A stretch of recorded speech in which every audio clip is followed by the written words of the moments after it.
Welcome to the show, Mandie. Thank you very much for having me. I'd like to say that it's an honor to have the opportunity to share my story and help other people realize that they're not alone. So, what is your clean date? I really don't have a clean date because of the fact that I don't consider anybody totally clean. My opinion on sobriety is this uh, basically, what you need to do in order to survive. Like I had mentioned to you prior to coming on, I have what's known as dissociative identity disorder. The only thing that's able to calm me is medical marijuana. So basically, I have been, using it, and I've actually been a study here in DC and showed people the effects and how it helps people with my conditions and trauma-based and PTSD studies. It's came a long way here in the state of Maryland and DC and Virginia. Yeah, I actually used to use cannabis in my recovery. My wife still does. I've had a bunch of people on the show that still use cannabis, so I'm very pro cannabis. I don't use it anymore. I had a relapse with benzos, Yeah, I and heard it so 4 months ago. I apologize. yeah, I had saw that. I when I quit, benzos, I quit weed too. Which is understandable because sometimes you have to kick everything to sit there and pick up a new beginning. So, did you grow up around DC? No, actually, I told you I'm originally from what's known as Stallstown Township. It's in Westmoreland County in Pennsylvania. It's a very, very small town up in the middle of the mountains, and I'm known as a hillbilly. It's ironic that I ended up here in DC actually. I was 13 years old whenever I first came to Maryland, and it was to go through a tour of the White House because President Clinton was in the office at the time, and he came to the place where we were at in Latrobe. He came to the airport and he was doing a lecture up there. So, as us being in a group home, we had the opportunity to go and shake his hand and meet him and Hillary firsthand. And he had, you know, given us a great memory to kind of try to make up for what the things that we were going through during the time. So, pretty much, I had to write an essay on the most memorable time that I had had. And I said, whenever somebody that actually took the time to realize that I wasn't just an object and actually looked at me for being a person and acknowledged the fact that I was more than a toy. And So, you so, were 13 when you moved to Maryland? no, I was 13 whenever I first came down here. I was in group homes. I ended up being 19 whenever I moved to Maryland.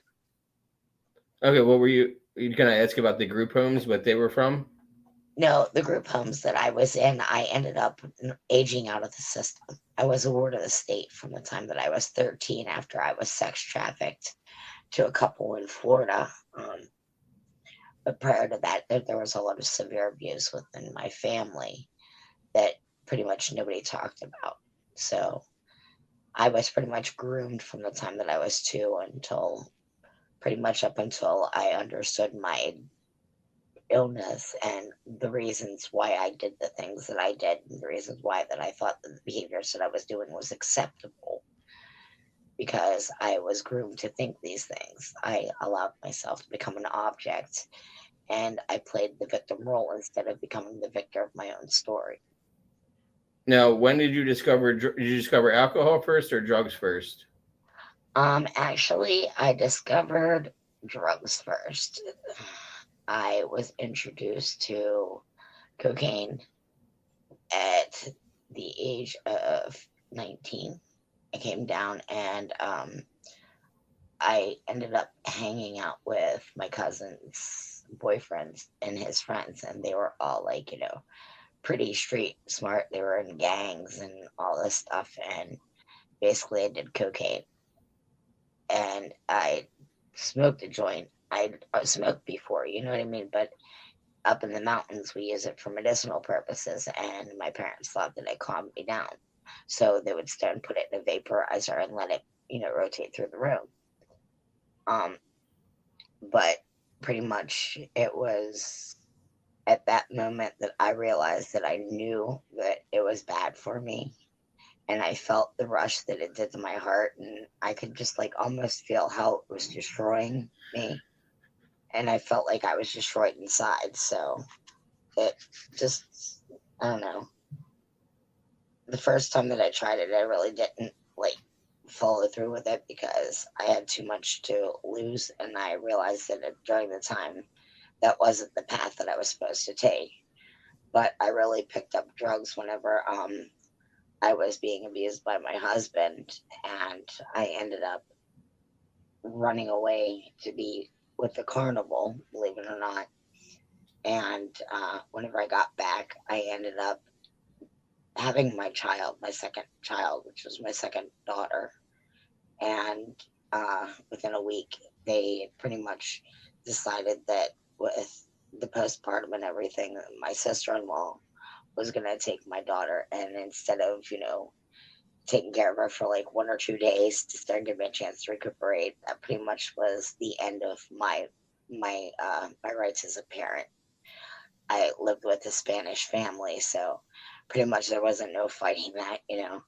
And growing up the way that I did, I felt that this was acceptable. I felt like that I didn't deserve my children. I felt like that I was worthless and I was a failure as a wife, as a daughter, as anything. And I was just happy to have someone give me a last name. So pretty much I ended up walking up to the liquor store because I was getting a phone card because my husband needed to call home to El Salvador. And I saw this guy who was around five beautiful like women, and he was their quote unquote manager. And here in Maryland, a manager basically is your pimp. And if you meet up with the wrong person, you're naive, which I was very naive. I felt like I had no other options. I mean, like I told you, I had aged out of the system, and my family basically just told me, screw you, you gotta go.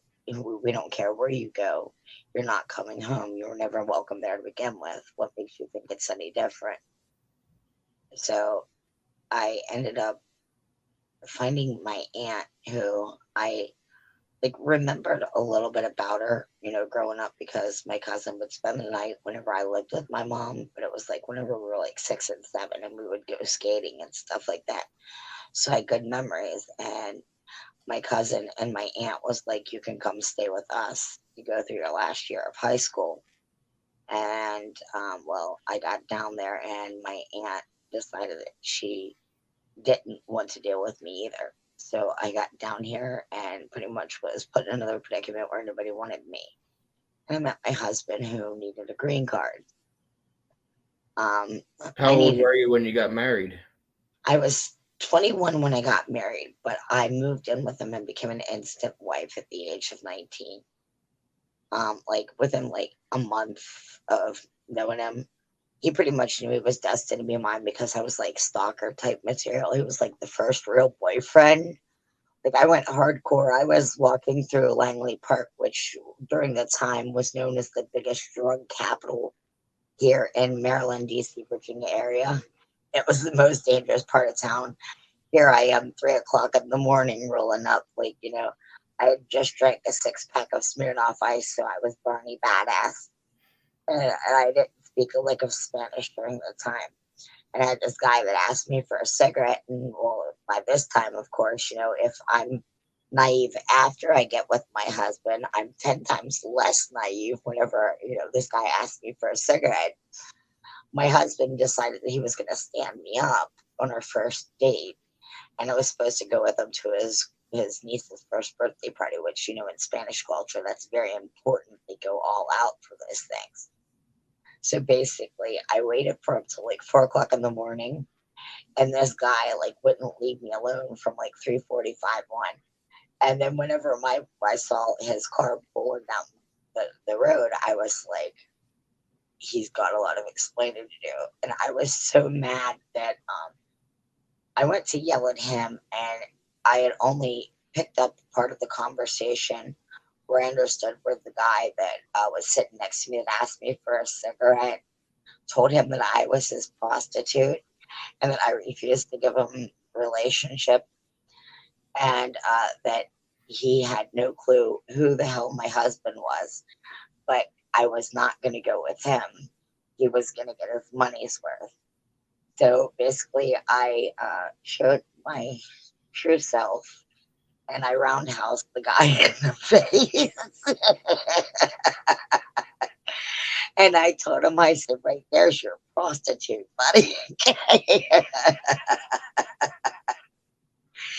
And he got up, and I didn't realize that here in Maryland, like, like there was gang stuff, and I'm like right in the center of all of it.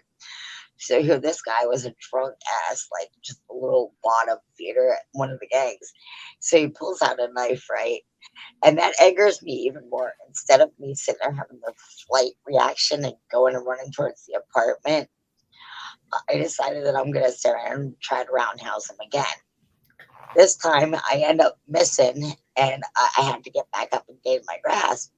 And during this time, he sat there and he went to hit my husband. So I walked up to the back of him, and I don't know what I picked up, but I picked up something and hit him in the head with it.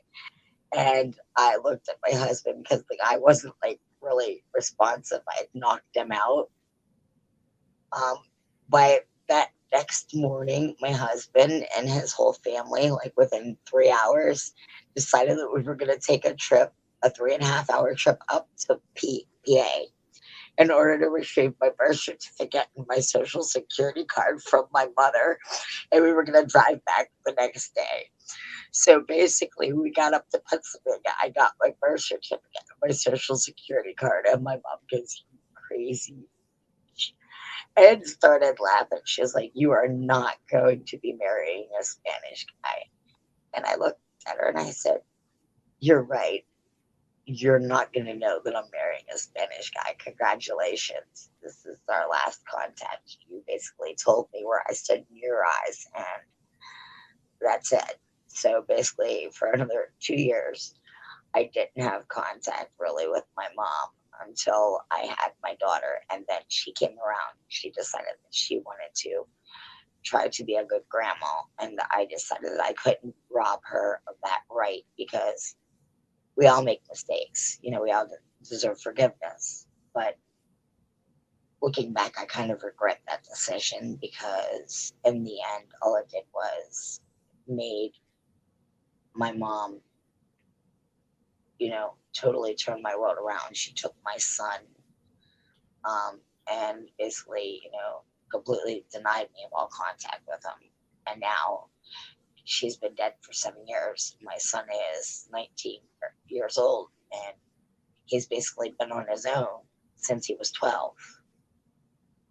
And basically, my family kept on telling him that if he would move in with me, that he would end up dead because I would kill him because I was that bad of a person. Meanwhile, nobody told him that they put me away whenever I was young, and I had no opportunity to show them the person that I So, how much of your story is drinking? Was it drinking and cocaine, or did it ever switch? am. It was pretty much drinking and crack. I wasn't really an alcoholic. I was an exotic dancer. So it was my job to drink. And like I said, I always became Barney a badass, no matter what the situation was. So I would go through about a fifth a night, but I was always very active in dancing. I would take the energy that I was using from the alcohol to get through the pain because I was a gymnast and I would do a lot of pull work. And I wasn't very sociable. I wasn't one of those good strippers, the people that you get down and talk to. Because I was pretty much sitting in the corner sucking my thumb writing poetry, explaining to people how I didn't speak English. I told people, "You're not here to get to know me, okay? Are you going to buy me a drink?" They're like, "No."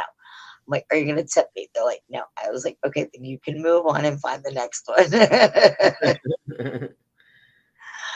I, like I said, with my personality disorder, it was easy to, to live that lifestyle because of the fact that I was able to make a different character.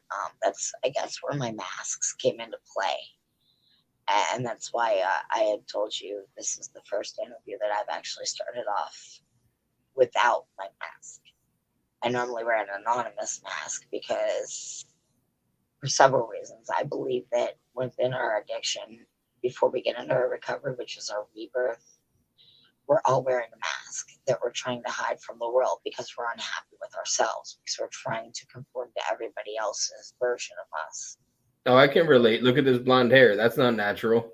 Exactly, exactly. You know, it's When I first got clean, I had one tattoo, and now I have 55. yep, You know what I yep, mean? yep. And I dye my hair every summer, so Exactly. I completely get it. I mean, I don't use the physical mask, but I definitely. The other day, my wife and I were like manic, and we both bleached our hair, and then she put red dye in, and then I put blonde dye in, platinum in, and that was a wrap. We did it all in our It looks bedroom. great. What? It looks great. You look like you got it done at the salon. No, my wife did a great job. She Um, did. yeah.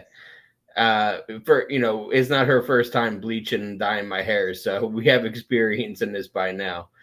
How did you discover crack? Because that's not something that they sell at the liquor store for you to like get hooked on. Where did you first discover it? Okay, this is the crazy part. I had started working at this club called Mustangs, which is here in PG County, which is Prince George's County in Maryland, where I live, and my stomping grounds, as you could call them. Basically, I met this married guy who was my quote unquote, he was my savior. We were going to save each other because we were both in bad marriages and we both were so in love, blah, blah, blah, blah, blah. I'm going to leave her for you. And like I said, I have stalkerish tendencies. I like to make sure that my married men get home, and I like to make sure that I beat the horn and let them know that I know where they live, and not to mess with me. I, during my drinking days, I might have been a little bit wild. Like I said, look at my husband. My track record with men at this point wasn't very well. He took me to this club called Three Captains, um, and that's where I was introduced to crack. Um, it was we were going to the surf club, which was down the street after our shift, daytime shift, and we were going to celebrate St. Patrick's Day and go have a drink and do some line dancing and stuff, and practice our social skills to try to start and get regulars to come up to the club and just hang out and have a couple of drinks. So basically, I'm in the car, and all of a sudden, I smell this weird smell. And I'm like, what's that? And all of a sudden, I get, here, go ahead, try this. Well, it seems like a really good idea because, five people in the van wouldn't be doing it altogether if it wasn't okay. All of a sudden, all I hear is zoom, zoom, zoom, zoom.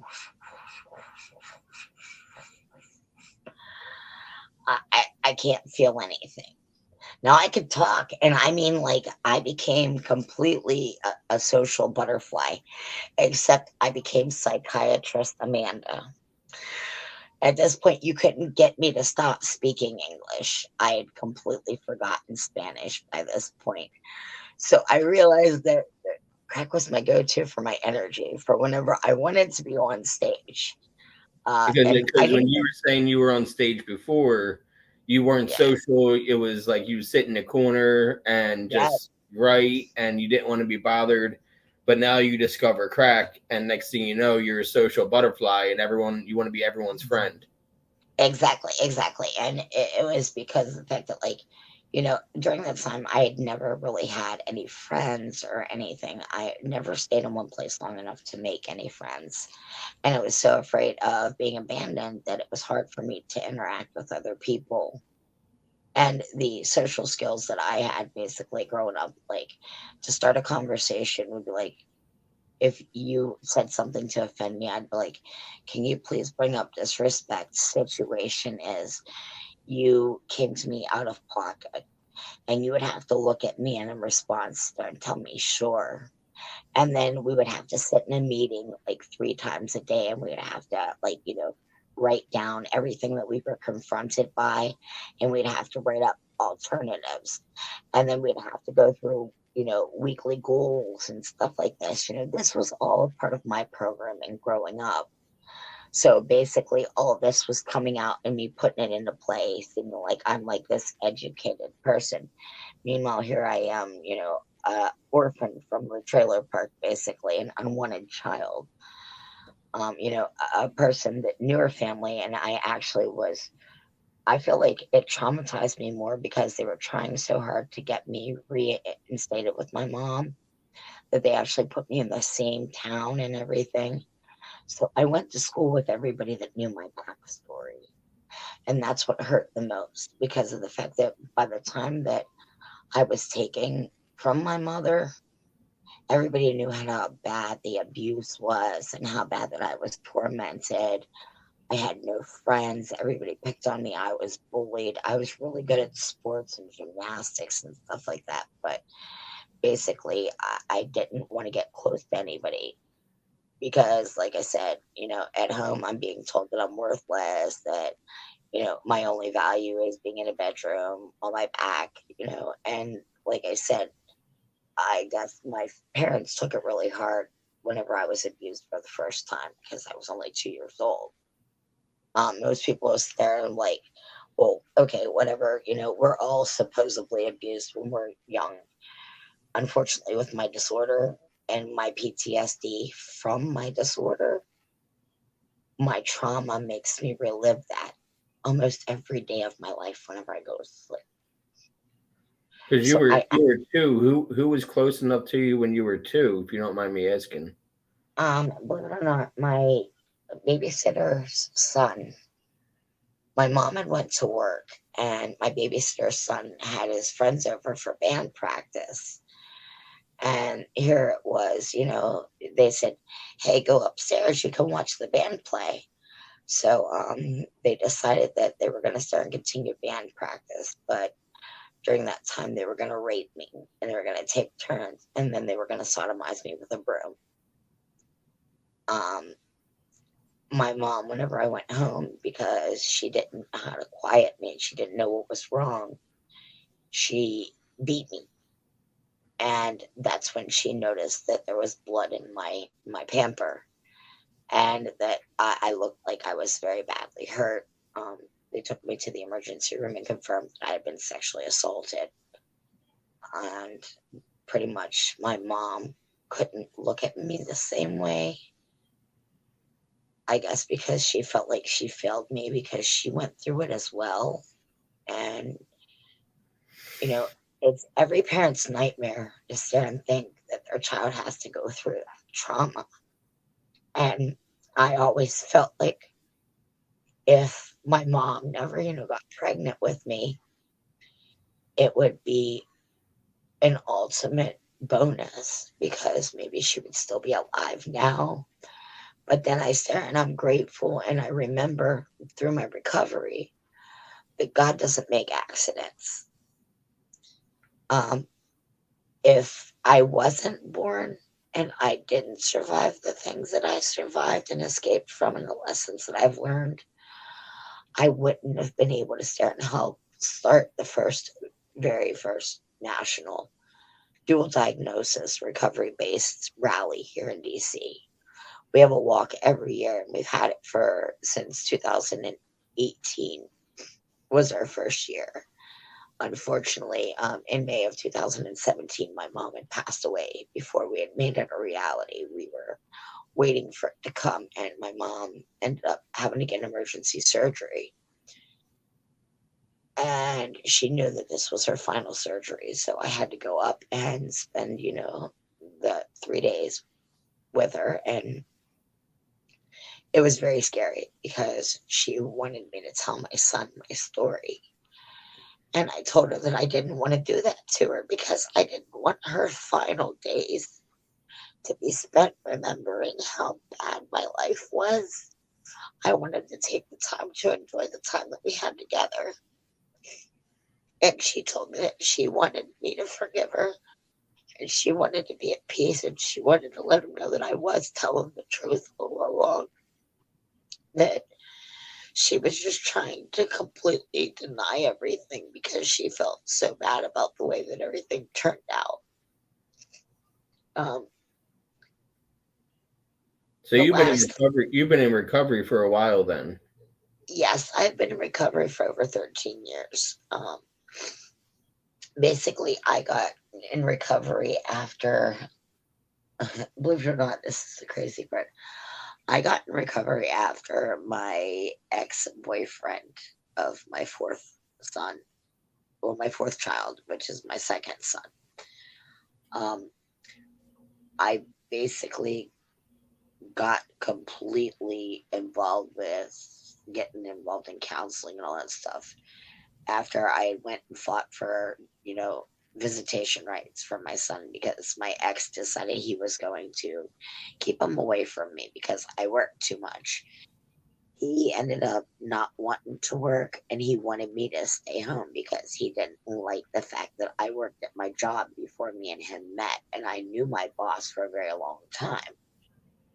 So basically, he decided that it wasn't in my best interest to be a part of his life, even though my money was supporting him and my son while I'm sleeping on a couch with a dog in a tow yard, taking showers outside while he's relaxing, chilling all cool in his mom's house.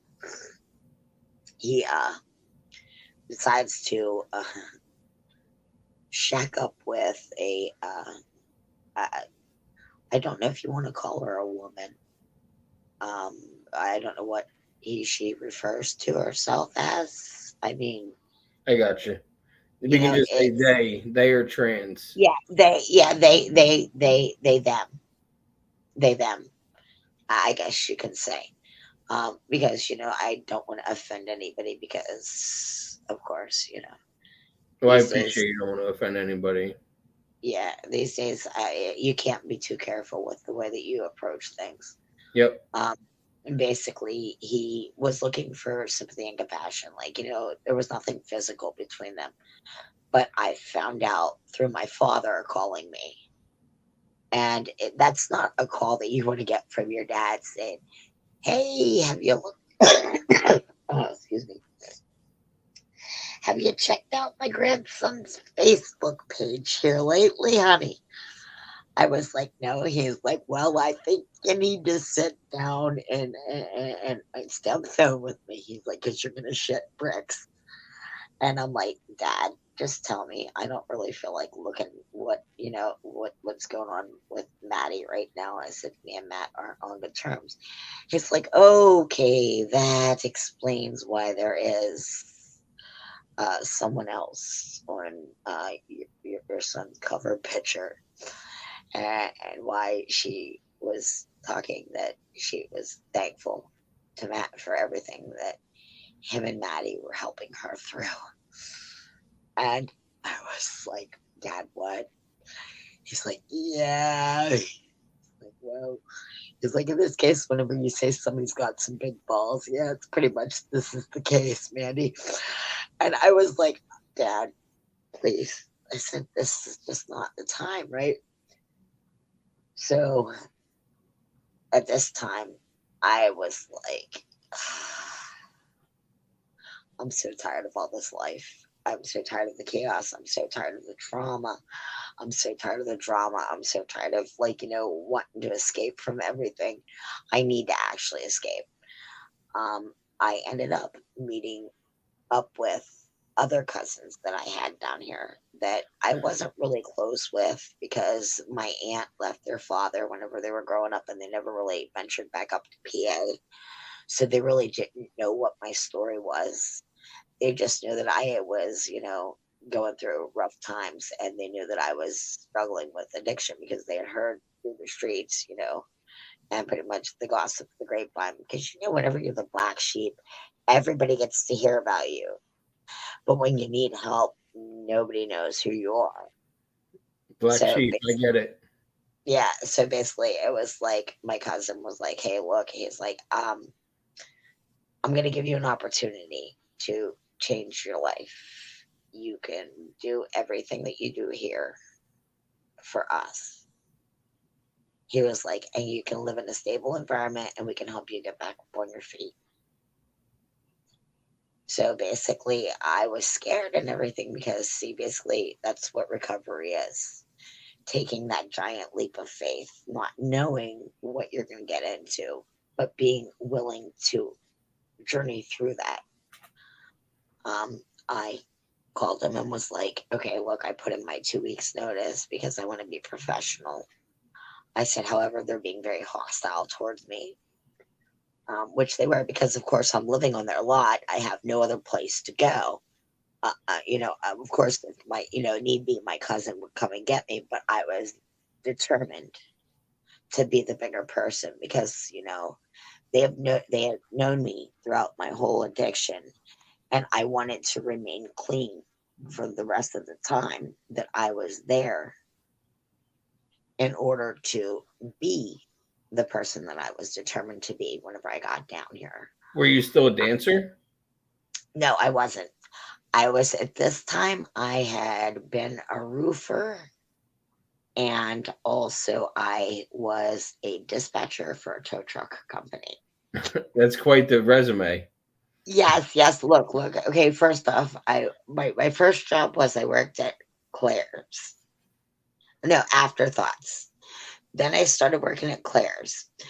Then I started working at a cleaning service called the World Bank somewhere in DC with my sister-in-law named Consuelo.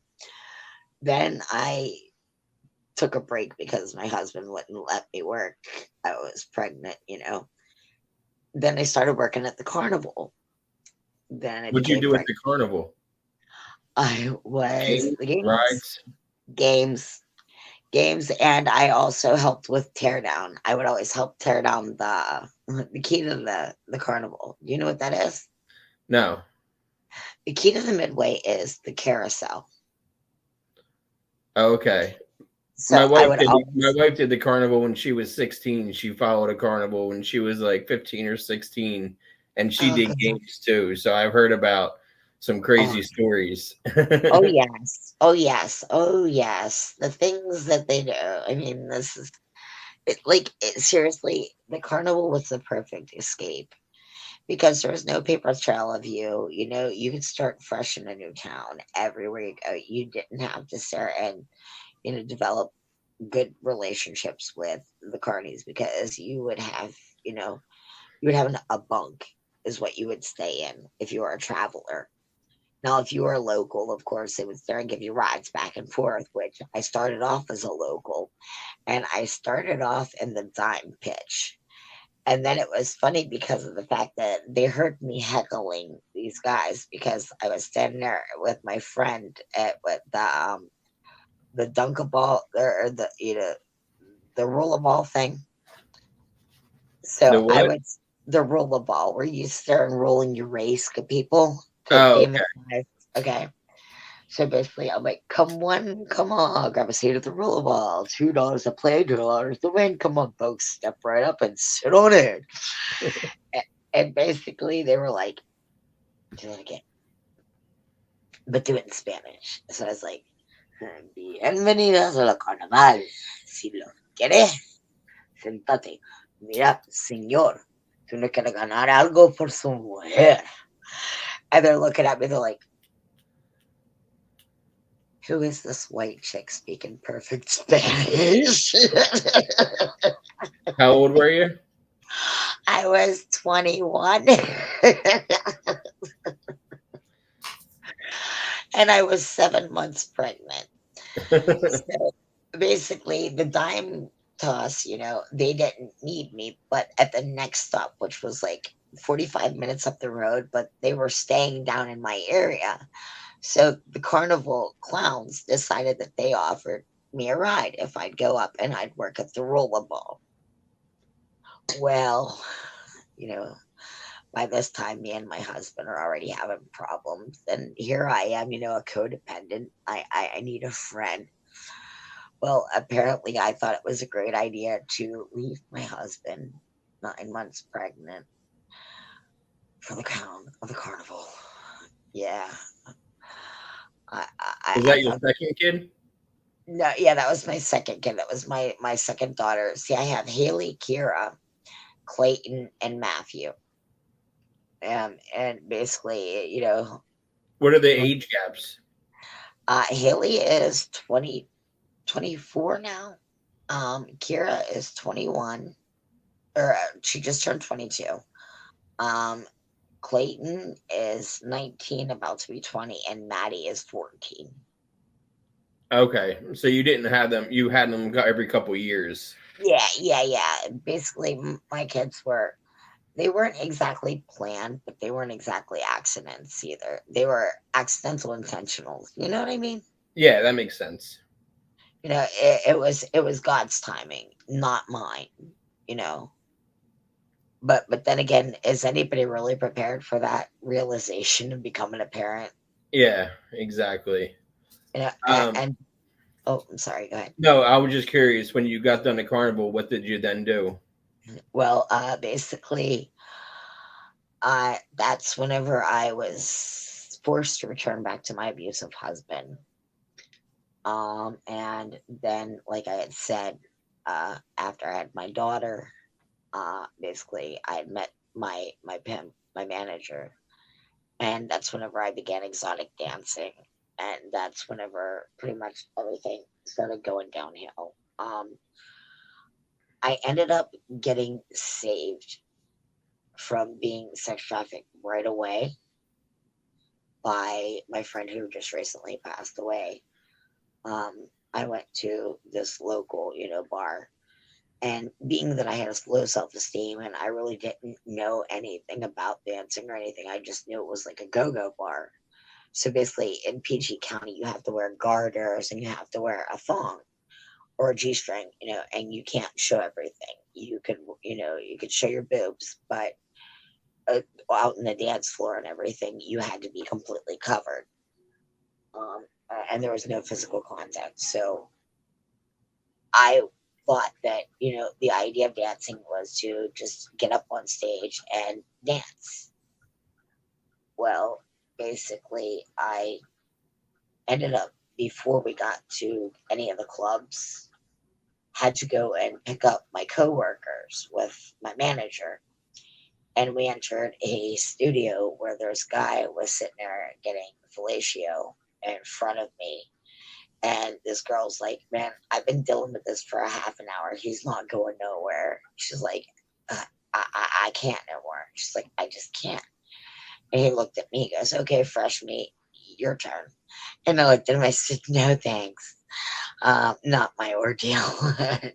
Not today, buddy. And he goes, excuse me. I said, this is what I said. I said, you asked me to be my manager to dance. In no way, shape, or form did I agree to stare and continue to suck on a lollipop that's not going to go nowhere. You have fun with that. I can wait for you outside, or I can figure out how to get the hell home if you tell me where I'm at. And he knew that he could make money off me at a club. So basically, um, they wanted to see what I could do at dancing. And right away, whenever we walked into Mustangs, the bartender could tell, she was the manager of the girls and everything there, but she was the actual bartender manager. So it was her job to make sure that we were safe. I was close enough to my house and she knew where I lived. And I looked at her and she could tell that I was extremely out of place and I wasn't one of the girls that, was the normal fresh meat. If I ended up with the people that I was with, I wouldn't have made it home that night. So basically, she took me under her wing and she warned me against, the drugs and everything outside of our club because they had ecstasy and and weed there and drinking. That was pretty much my knowledge of everything. And I really didn't mess around with ecstasy because of the fact that I'm not a touchy feely person and I have multiple personalities, and a lot of them are very violent when they're touched. So here I am, I'm thinking about everybody else's well being, and I let the bartender know. to help me avoid drinks from customers for that situation, because I really didn't feel like, having my one personality named Leah come out and just beat the shit out of everybody in the bar. I didn't really think that that would be good for the patronism. Like, you got a 4'9" midget going crazy in the middle of the hood. It's a very urgent situation. Yeah, I can agree. I've only done ecstasy, I think, twice or maybe three times. It wasn't really my thing. I was more into downers and opiates, Yeah, yeah, yeah, benzos, anything like weed, things that made me body high.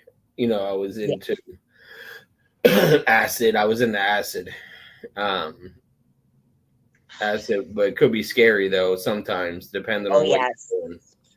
yes, yes. I remember a Halloween party that turned out very bad. Okay, this was I was just like with my impeccable choice in men, another married one who was a police officer. Was it October 20? Was it Halloween 2008? Because I had a crazy experience Halloween 2008. Oh my gosh, you're kidding me, right? I smoked PCP for the first time on Halloween 2008. I drank about 17 shots, like Jello shots, and I was told I was smoking a blunt.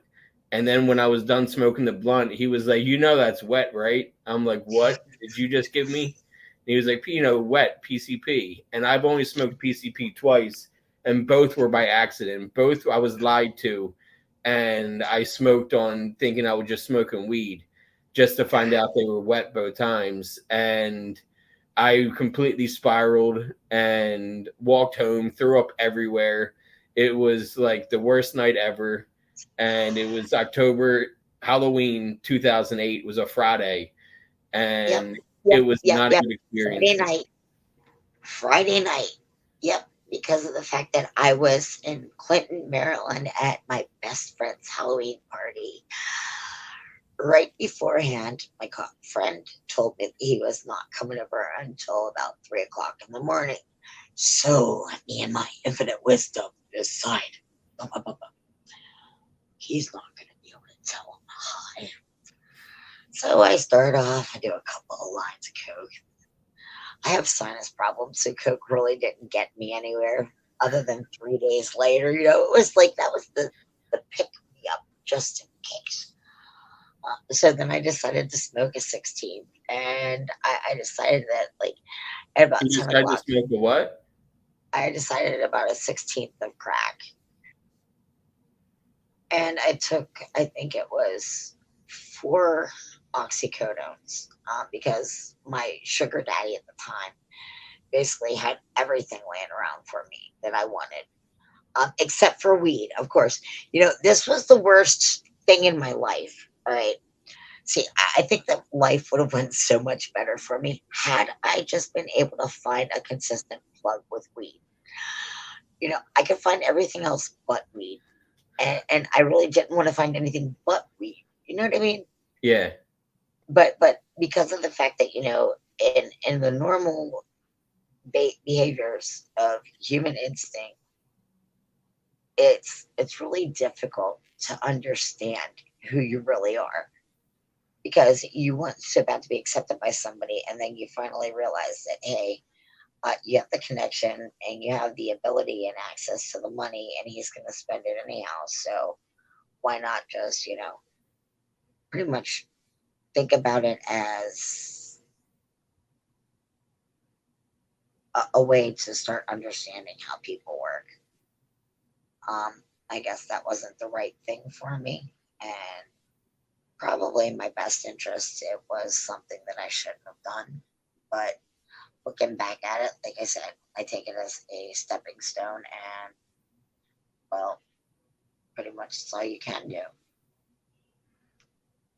So you were pretty much a crack addict from your mid 20s up until your 30s.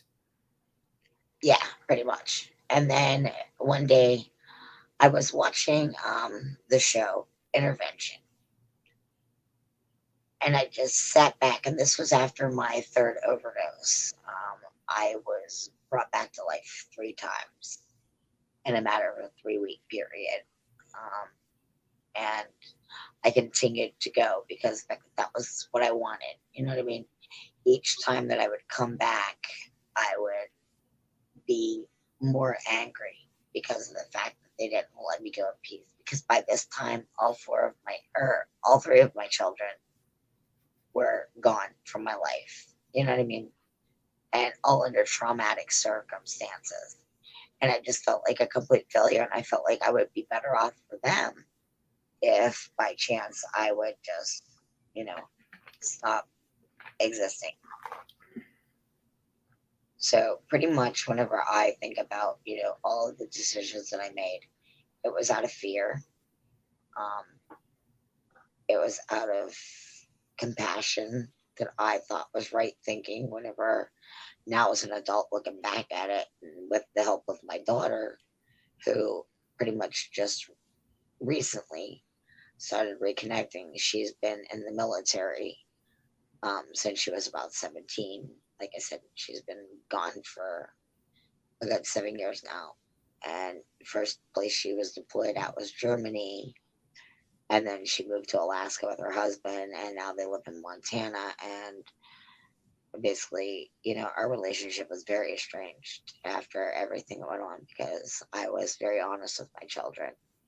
I let them know everything that I was going through and what I felt, to let them know that my trauma wasn't reflecting on the love that I felt for them. And the reason why I was doing these things was not as an excuse, but as a way to protect them. Because I knew in the situations that I was living in and the path that I was on, I was so depressed and I felt so lost and was so alone that it wasn't a good place for me to be as a mother. Because I think that that would have made me become a statistic, and I don't know where my children would have ended up. I know that my children were better off living the life that they live. And with that, that brings me peace and compassion, even though the circumstances surrounding it I wish were different. But I can't go back and change that. Instead, I can just continue to recover each day and focus on the things that are right in front of me. And basically, that's what gets me through, and also through my trauma specialist therapy. I do a lot of different groups and reach out. Like, I'm a very big advocate for recovery. And, like, I have to help people through some very difficult times. And I've been doing this with my personal organization called Manders Renegades, which that's, how me and you met through Nikki. Nikki's a renegade. She's an original renegade. I met Nikki back in about 2014, I think it was. And we actually worked together in quite a few places, in quite a few formats. She's always been very adamant, and she's been very willing to share her story and all of their weaknesses. And I really admire Nikki for that. But me and Nikki also have a love hate relationship because I have a big mouth, and well, I let her know what's up.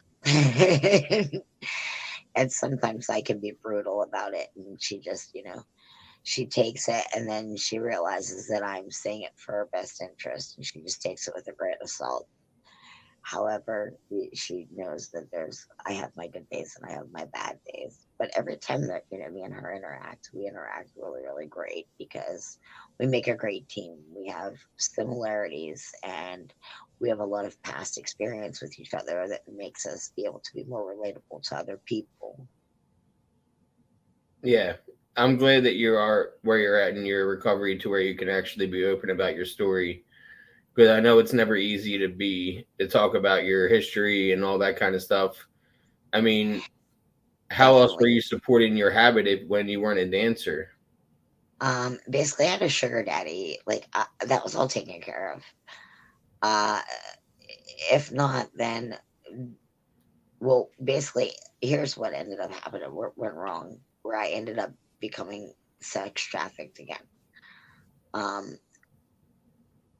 my sugar daddy's ex-girlfriend was a heroin addict, and she was living in our basement, and I was pregnant with my son at the time, and we were running a multi-million dollar business. It was a roofing company, and he was in business since 1955. Okay, so this is how old the business was, and this is back in 2008. So this guy was making bank. He, like, would stare, and he would buy me a limo, literally, just to drive me to and from the strip club, which is a mile down the road, just because he thought that I was, that worth it that much. I literally went and got a car. It was a rental car that had 7 miles on it. I drove it to Pennsylvania, got pissed off at somebody, drank a Jack Daniels, and I decided that I was going to go from the bottom of the hill and slam into her vehicle because she wouldn't come out and fight me.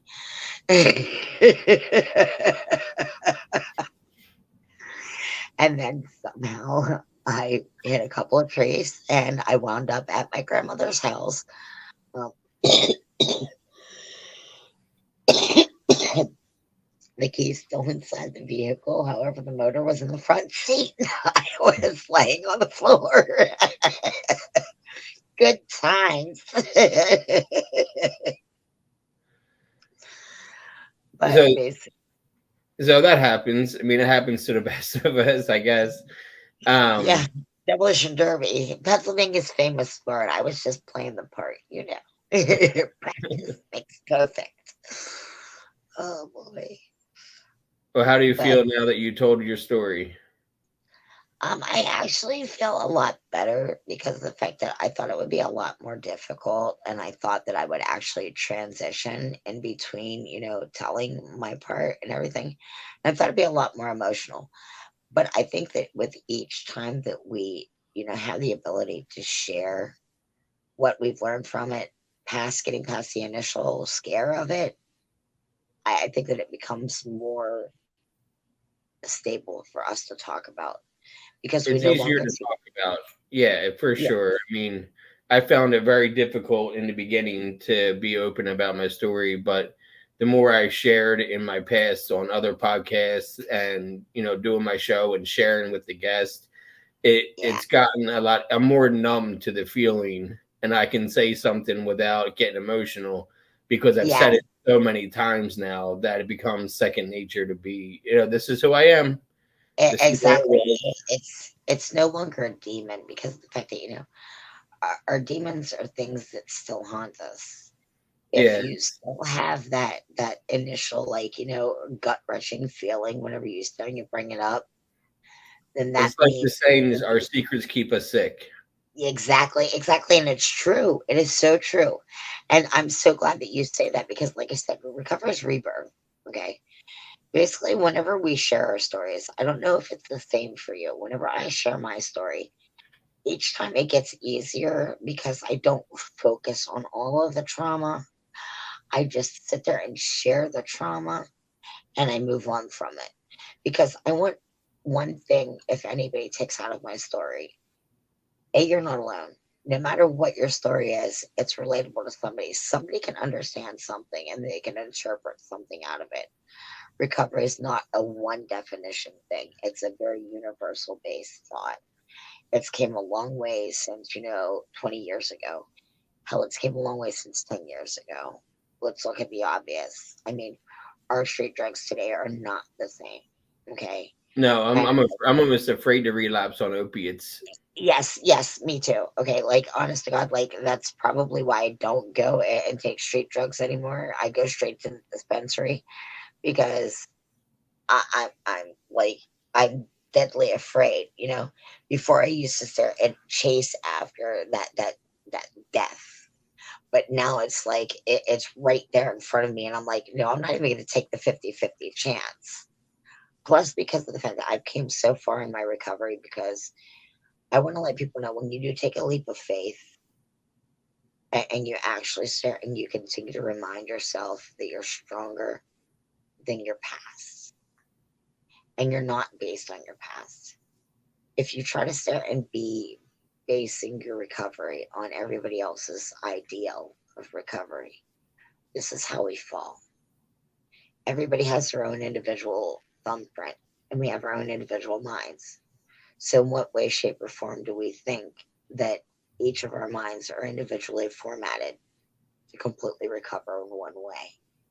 That's why we need to stare and start shattering the stigma and let people understand that these definitions and these labels and everything. Okay, it's kind of like we're sitting there, we're putting a stigma on ourselves. We're becoming uninclusive. And what we need to do is united we conquer, divided we fall. The more that we put ourselves in subcategories, what do we accomplish? What have we accomplished so far? I mean, Yeah, I just to couldn't say. agree more. But Well, do you have any further questions for me? Like, no, basically. I'm glad that you came on. I'm glad that you shared your story. I'm glad that you didn't transition. I had faith that I could get you through without transitioning. And, it takes what it takes. And you got to share your story and be open and honest about it. And that's really hard to do. And Yeah, and I this greatly is a different appreciate. format. I know a lot of people, they've shared their story in meetings or on TikTok or Facebook, but this is a different kind of format when it's like being interviewed. It's like an This hour is long therapy session. yes, this is true, and not to mention, this is almost as bad as me standing in front of the National Monument singing and sharing my story. Yeah, and the White House and Capitol Hill.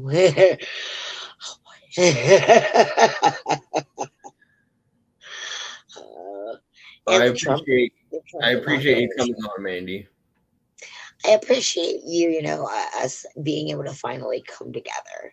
And it was an honor. And I do once again want to congratulate you on your 4 months. Thank you. I appreciate That's that. a big journey. And I want you to know that as an official renegade, because now you got inducted in. Um, if you ever need anything, you know how to get a hold of me. I'm available always on Messenger. And if I'm not, then I'm only a phone call away.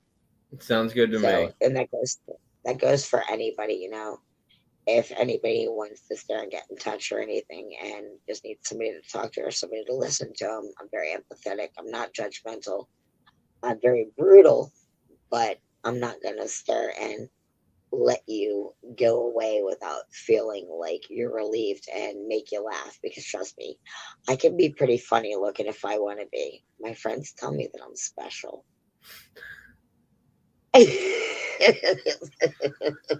Well, have a good rest of your night. I appreciate you being on for us. Thank you, and I appreciate